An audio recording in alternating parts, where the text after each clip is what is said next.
Hey everyone, this is Taplin Tepe at Future of Faith doing the newsletter recap with Tap and friends. At Future of Faith, we curate a twice monthly newsletter spotlighting the people, practices, and places shaping what's next for faith.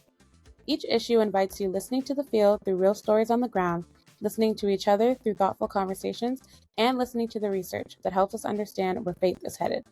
We celebrate a featured artist of the year and share dream jobs and opportunities you won't want to miss. Subscribe today at futureoffaith.org and join a growing community committed to listening well and building the future of faith together.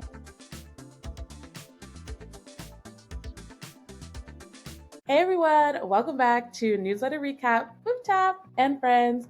As you can see, our friend Josh is not here today, but I got y'all a banger. Woo! We have Lauren Chow, our research director at Future of Faith. Say hey, Lauren. Woo! Amazing. So, Lauren, in case the people do not know who you are and what you do, just tell us a little bit about yourself. So I am the research director at Future of Faith. So I'm the person I'm in charge of the research. I oversee everyone, and I'm the one that communicates and talks with the clients and helps build everything. So I'm just a real important person in this organization, is basically what it is. And Lauren is the girl boss. That. I'm the girl boss in this situation.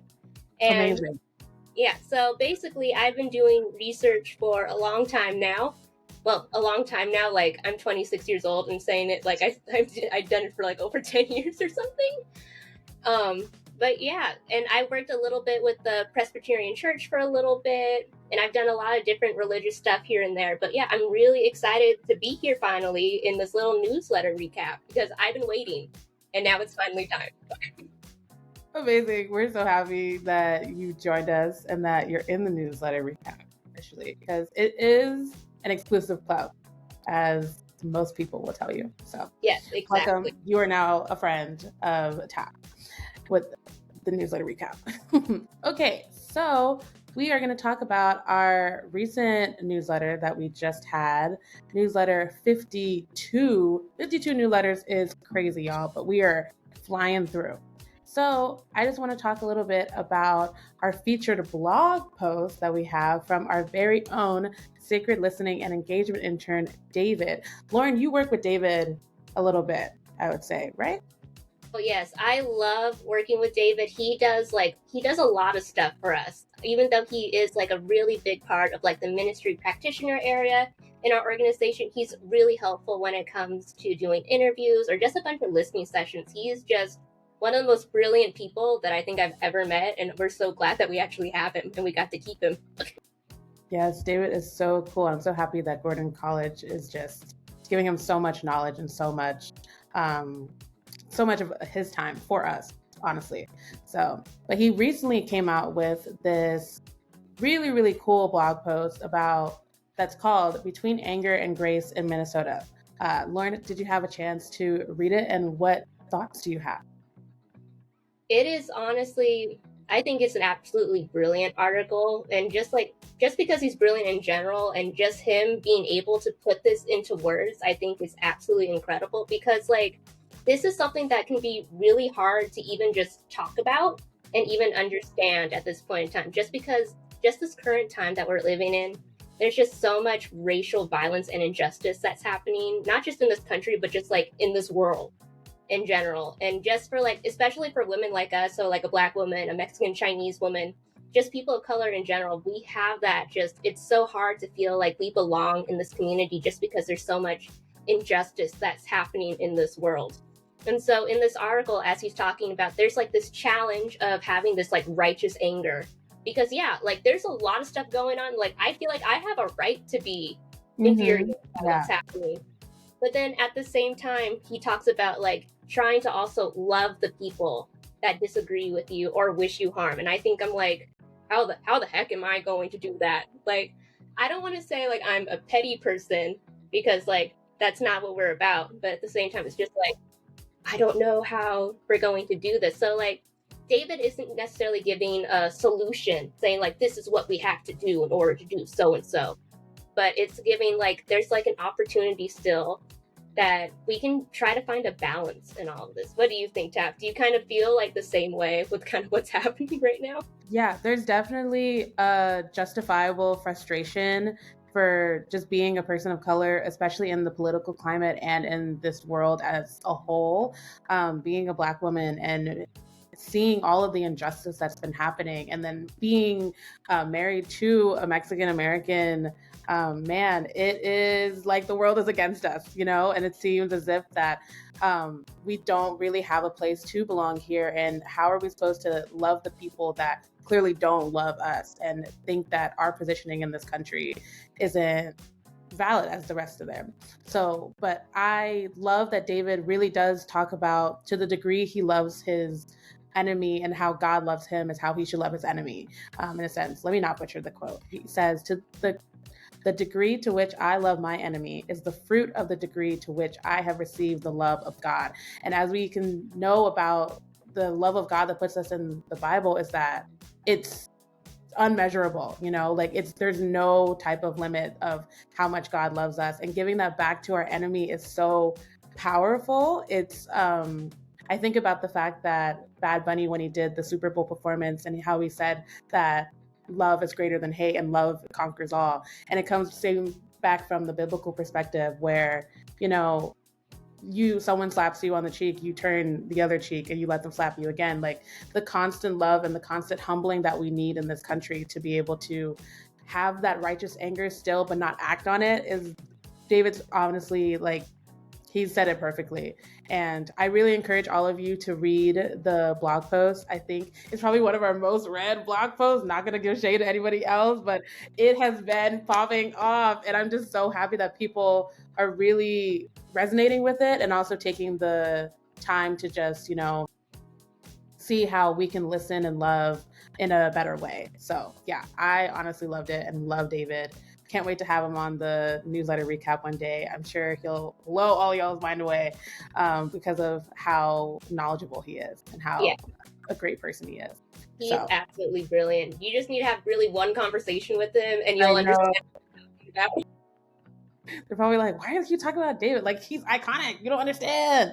But let's keep going. So our Listen to Each Other section was about the Revener. I don't understand. I don't really know if I'm saying it correctly, but Revener had listening groups that they recently have done, which is talking about creating safe spaces where members of a small group can listen, pause, speak from the heart, and just be able to talk to each other freely. Lauren, what did you think about this whole entire just project that they're doing? I absolutely love it. I think it also really fits the vibe that we kind of have at Future of Faith, is when we start doing like our own listening groups or listening sessions, we talk about how we want to make sure that we are creating a safe space for others to talk about their spirituality or faith, or just having the willingness to open up about something that's personal without any source of judgment. And this is something that we've also kind of seen as we were doing our sacred listening study, I think in like, was it last year or like late 2024, around those lines.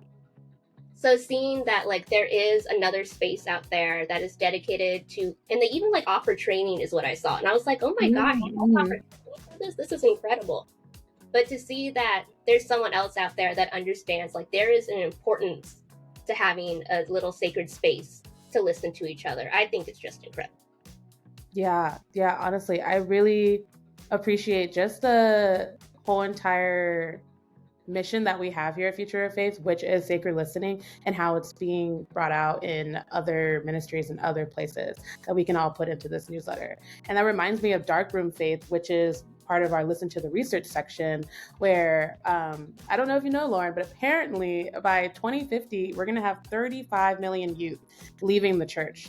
And Darkroom Faith is basically this initiative where they're trying to produce these videos that talk about the really tough topics that youth are talking about, but a lot of people in the church may not want to. They're kind of touchy subjects. So having these small groups, with Revener, or even having Darkroom Faith talk about these, you know, troubling topics for the youth, I think could really be helpful for the youth to be seen and to be heard. And have you ever had a situation either in church or outside of church where you're talking to youth and they don't feel really appreciated or heard by their peers in the church? Absolutely. Like, there's just so many topics that the church just finds like it's not something that they talk about.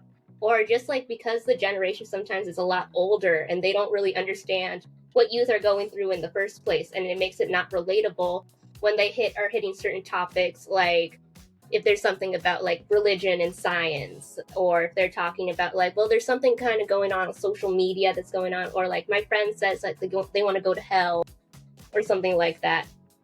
Like, I don't think the church sometimes even knows like how to respond to something like that. And just like a lot of the resources that I saw from Darkroom Faith, it's super relatable to what youth are going through right now. Even if I was still in youth group 10 years ago, I think this would have been something that like I would have been seen as a youth, that there's actually topics that are being addressed that's happening today.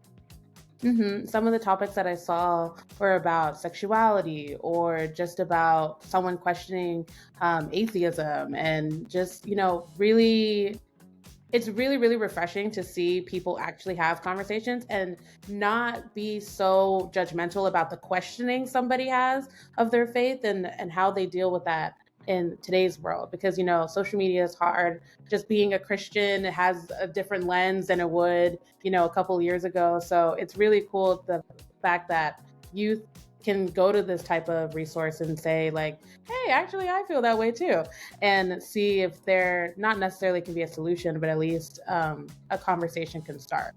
Yeah, I definitely agree with that. Like, I've had friends that have left the church or decided not to be in Christianity anymore because they have had these big ideas or questions about faith that just weren't being addressed well by the church, or it seems like they're almost being shunned almost for having these kind of situations that they're put in.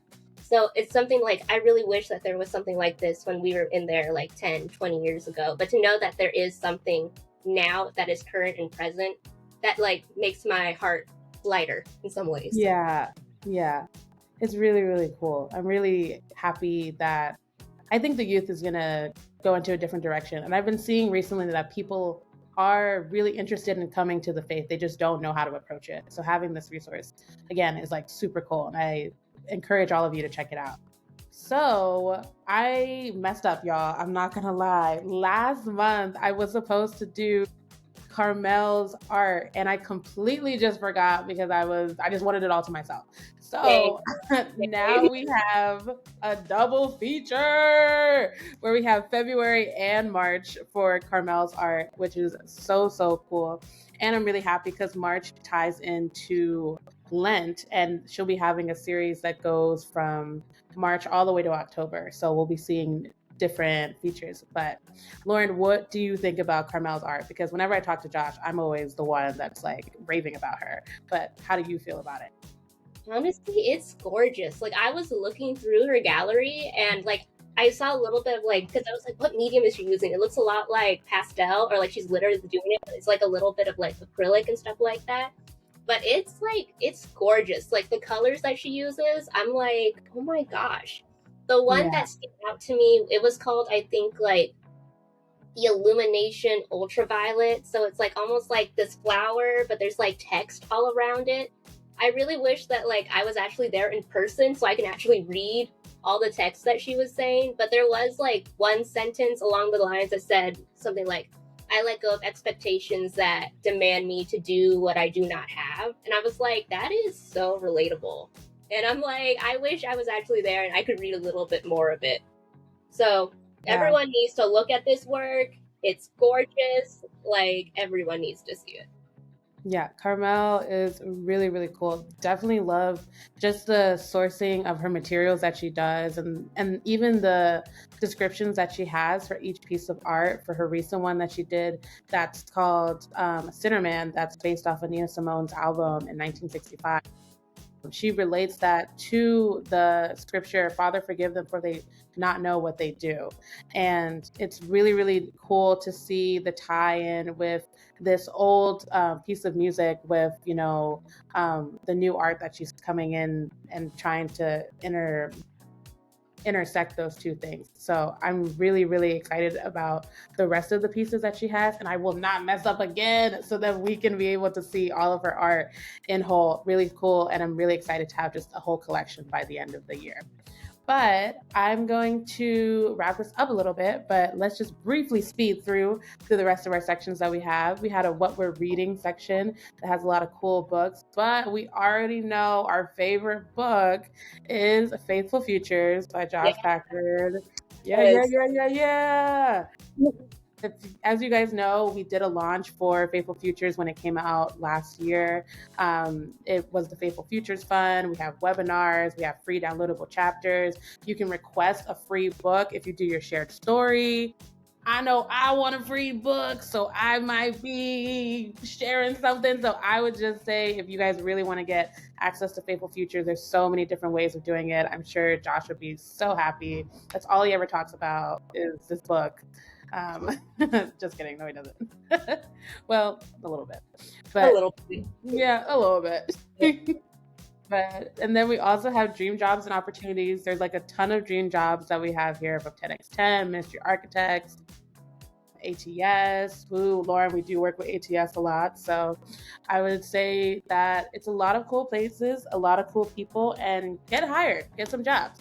So I think that that is all we have for today. Lauren, it was so fun to have you here. So that is all for Newsletter Recap with Tap and Friends. We will see you guys next time. Bye. Thanks for listening to the Newsletter Recap with Tap and Friends. Be sure to subscribe at our newsletter at futureoffaith.org. See you next time.